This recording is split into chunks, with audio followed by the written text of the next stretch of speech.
Welcome back to Way of the Wrench, and on today's great video I'm going to be showing you exactly how to machine your brake drums using a brake lathe. So let's not waste any time and get right into it.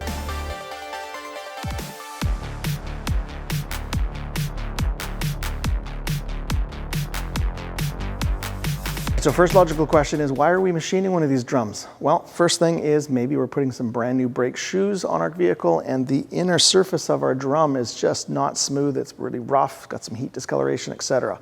The second one is maybe when you were putting the brakes on, you're getting some vibration or some pulsing to the brakes, especially when you are using the parking brake, which is isolating only the rear brakes, which if a car has drum brakes these days, it's only going to be on the rear.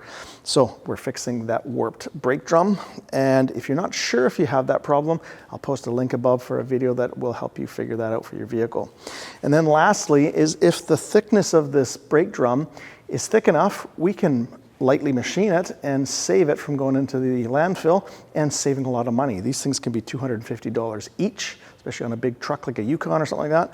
So if we can machine it for free because we have the machine, why not? So for our video today, I'm going to be showing you how to machine your brake drums using a Ranger RL 8500 combination brake lathe. So that means it does brake drums and discs and even flywheels. And if you want to know how to machine brake discs, I already have a good video for you. I'll put the link above and you can go ahead and watch that after. Now the instructions are for this machine today, but 99% of the instructions are going to be exactly the same setup and everything for whatever brake lathe you have. Step one for these brake drums is you got to make sure that this diameter here isn't already too big. Otherwise you can't machine this and you're gonna have to get a new one anyway. So get yourself one of these drum brake caliper gauges, undo this, put it down inside, make sure that it's parallel and go back and forth to make sure you're getting the biggest diameter possible. I like to use this hand to pinch it while you lock it. And then you can look at right on the edge of this white plastic what the size is. And you're going to need an all data or Mitchell on demand to look at what the maximum spec is, so you can tell if this is too big already. Now, most drums on the back side here will be a number. In this case, it says max diameter 231 millimeters. So it actually says it already here for us as well. So if it's already 231 or bigger, you can't machine this. It's got to be replaced. Now, once you've deemed that this is able to be machined, the next thing we got to do is clean this surface here where we're going to mount it into the brake lathe. That way there's no chunks of rust or something in there that's going to make this thing sit crooked. And you can either use some emery cloth, about 100 grit, 120, 150 grit, and just to clean up this surface here.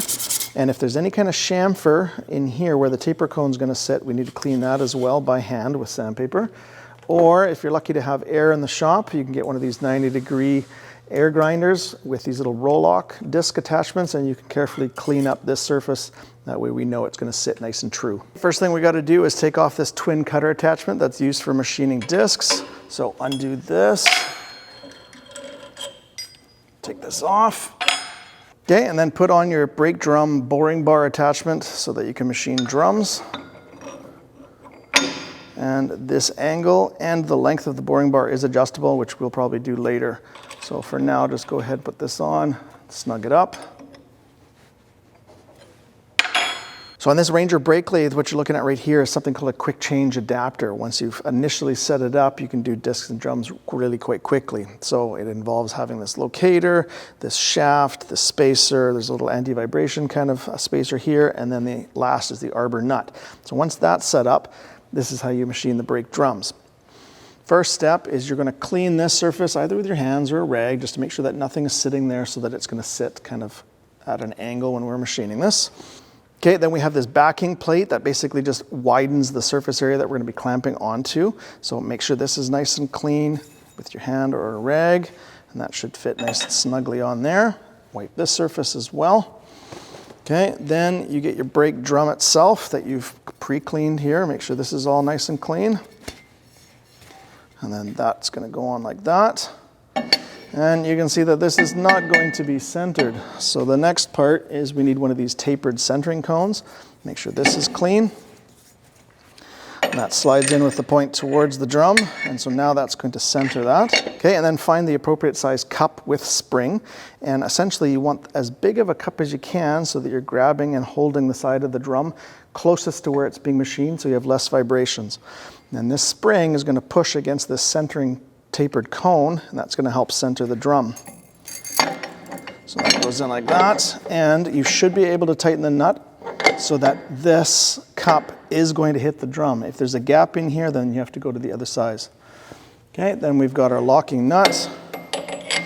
And the locking nut is reverse thread. So it's not lefty-loosey, it's lefty-tighty. And the reason why is that when we start to machine this, if we had it like normal nuts and bolts, this would loosen itself as we started machining. So with it being left-hand thread, it'll actually tighten and make sure it doesn't undo. So tighten this up.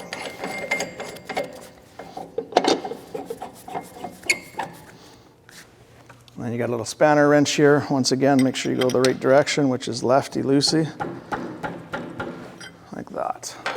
Now, whenever you are grabbing a piece that you're going to machine and you are machining quite far away from where you're holding it, you're going to have some vibrations. And when you're trying to make a smooth cut, you can make a very jagged, kind of rough-looking cut because of something called chatter. So we're trying to prevent the vibrations here. And so what we're going to use is this anti-vibration belt. It gets wrapped around the outside of the drum, and then with a little tension at the end, you pull this and hook this in underneath to be able to grab it. So like this. Put a little tension on the belt as you start wrapping.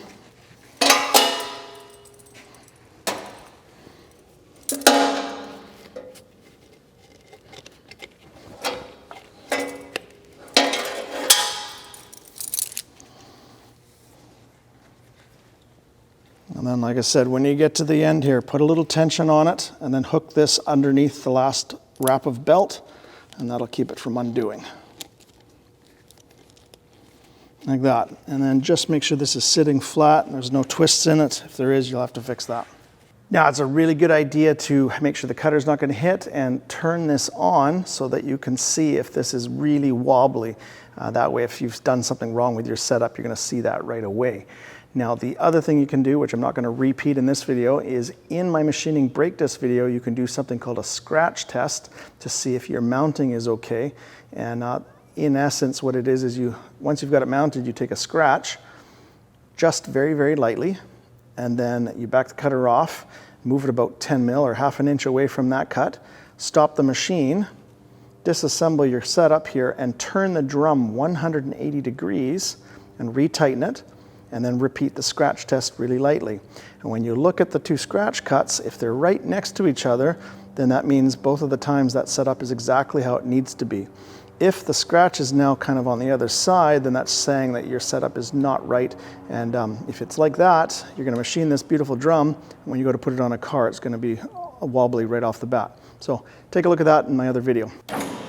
All right, looking at the inside of the drum, I'm not detecting any kind of crazy wobble here, so this setup should be good to go. Now we need to adjust the cutter where we need to have it, so we need to figure out some stuff on the machine. So this here is the spindle feed hand wheel, and in order to get the drum to go to the left and right, or in and out from where the cutter is, we need to undo this clamp, make sure that's loose, and then you can go to the right with the drum or to the left of the drum. And then this is the cross-feed hand wheel, which is going to allow the cutter to go away from the inside of the drum or towards the side of the drum so we can machine it. Now, in order to move this, you got to undo this lock, and then you can move the cutter out, so making the diameter bigger, or you can go in to get the cutter to clear to get inside. Now, when you're getting this cutter positioned to start cutting, we're going to have the spindle off, and we're going to use the spindle hand wheel and the cross-feed hand wheel to get this cutter so that it goes all the way down into the drum, but not hitting the bottom. So we have to watch that we don't hit it too hard and break this little carbide insert. And then before we hit the bottom, we want to kind of bring it out till it just lightly kind of is going to start touching on the surface we're going to machine. And then we can go from there. So things to watch out for, we don't want the back of here to hit on the inside of our hub, and we don't want anywhere else on the bar, like for example right here, might want to try to touch here.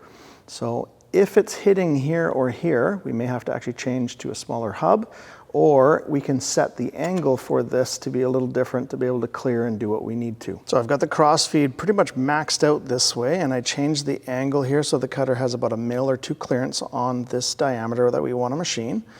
And then I'm going to go all the way in and just make sure that it doesn't touch here against the drum and back here doesn't touch back in here.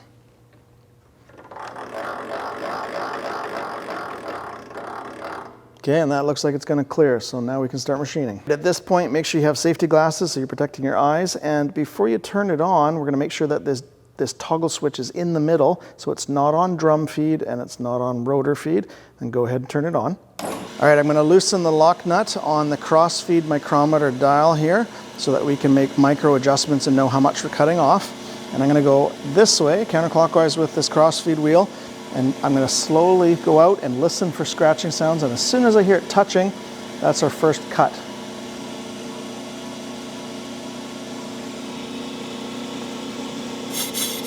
Yeah, I just hear it cutting there, so now I can spin this dial to put it to 0 with the index line right here and lock it. That way when I turn this, I will know how much I'm moving it. Okay, and I don't want this changing while I'm machining, so I'm going to lock this.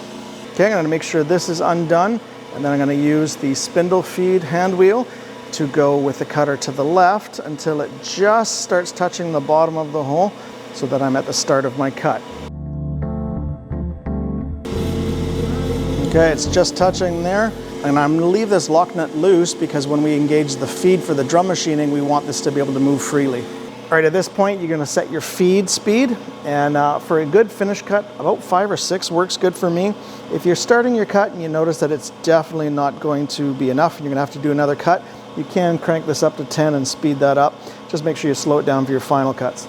Okay, when we're ready, push up on the drum feed. And now that cutter is coming out this way from the drum, and it's going to machine what settings we have here. Now I can hear it's just barely cutting, and it's kind of off and on or intermittently cutting, so that's taking out a little bit of the warp here, but we are taking a minimal amount. So after this cut, we can go back to the bottom and use our cross-feed hand wheel to take another little cut, and just keep repeating that process till that surface looks nice and clean.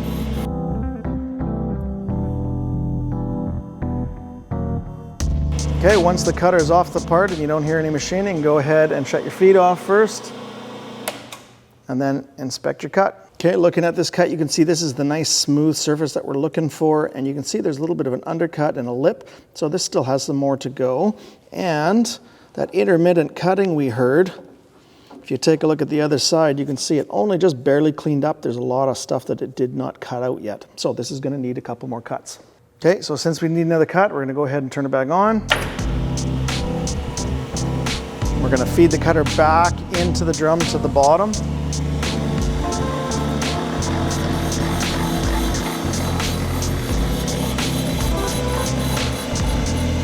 We're going to loosen this lock nut, and then we're going to turn this hand wheel lefty-loosey to at least one of these notches, which is 0.002 inches, or you can go a little more depending on how badly your drum is and how much needs to come off.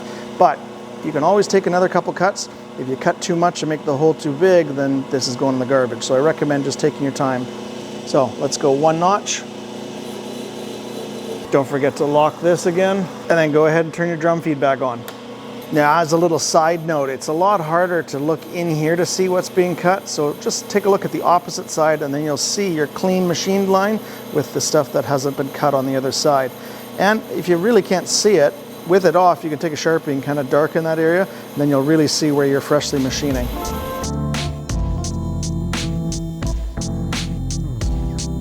So you can see that it is getting better, but there's still a little bit more to cut off. So off camera, I'm going to take another couple cuts and get this all cleaned up and show you what it should look like when you're done. All right, after quite a few off-camera passes, this is now completely cleaned up and a very nice smooth finish on there for our new brake shoes.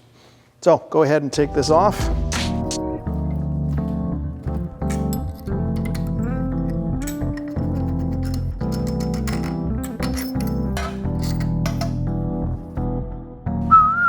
Nice and smooth. Okay, and from managing a shop point of view, if you put all of the parts back in the same order that you just took them off in, the next time you got to do a drum on here, it's really quite quick, and you know where everything is and how it goes on. Just a little side note, do not leave these wrapped up on tension on a drum, otherwise the rubber belt will lose its elasticity and this will be garbage. And this is a very expensive machine, so when you're all done, give it a little brush down, give it a little wipe, make sure it's all nice and clean so that this will last a long time for you. And before you throw this back on the vehicle, don't forget to check this with a brake drum caliper to see that the new bigger size that you've machined this to is still within the tolerances for your vehicle. So make sure you look that up on All Data or Mitchell On Demand to make sure you haven't gone too big. If you've gone too big because you just couldn't get a big line or groove out and it's past that limit, you have to throw it out and buy a brand new one. Okay, and the last thing to end the video with is once you get these newly machined drums and your new shoes back onto your vehicle, you're going to want to bed in your brakes so that you have maximum braking performance. So if you don't know how to do that, I will post a link above for you so you can go do that on your car. Now, that's the end of this video. If you have any questions or concerns, put them down below and I'll get back to you as soon as possible. And hey, if you haven't already, why don't you join us on Instagram? That way you can see what's going on in the shop in between videos. Till next time, take it easy.